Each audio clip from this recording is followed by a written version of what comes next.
আসসালামু আলাইকুম। আজকের ভিডিওতে দেখব স্বর্ণের দাম থেকে রূপার দাম বেশি। তাহলে কোনটা হিসাব করে আমরা যাকাত দেব? চলুন দেখে আসি।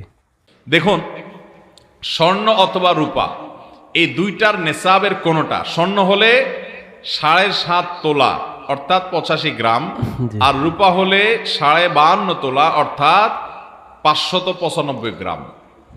এই পরিমাণ স্বর্ণ অথবা রূপা যে কোনো একটার মালিক হলে তার উপরে জাকাত ফরজ। এখন আমাদের যদি নাগের টাকা হয়, এই টাকাটা স্বর্ণেও কনভার্ট হতে পারে, রূপায় কনভার্ট হতে পারে। এই জন্য সর্বনিম্নটা টাচ করলে জাকাত এসে যাবে।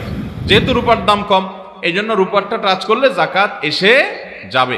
আর যদি কারো পিওর স্বর্ণ থাকে তাহলে সেক্ষেত্রে 7.5 ভরি রাখ পর্যন্ত জাকাত হবে না। কিন্তু স্বর্ণ কিছু আছে, টাকা কিছু আছে, তাহলে দুইটার মূল্য যোগ করে রূপারটা টাচ করলে জাকাত হয়ে যাবে। শুধু স্বর্ণ থাকলে শুধু তখন 7.5 ভরির আগে জাকাত আসবে না। এই বিষয়ে ওলামা ইকরামের তেমন কোনো মত পার্থক্য আছে বলে আমার জানা নাই, যদিও এটা আমাদের অনেকের বুঝে নাও আসতে পারে, কিন্তু মাসআলা এটাই এবং চূড়ান্ত সিদ্ধান্ত এটাই। খুব চমৎকার কণ্ঠে বুঝিয়ে দিলেন শাইখ আহমদুল হুজুর। আমাদের সবাইকে জেনে এবং বুঝে আমল করার তৌফিক দান করুন। ধন্যবাদ সবাইকে এতক্ষণ সাথে থাকার জন্য। যদি ভিডিওটা ভালো লাগে অবশ্যই সাবস্ক্রাইব করে পাশে থাকবেন।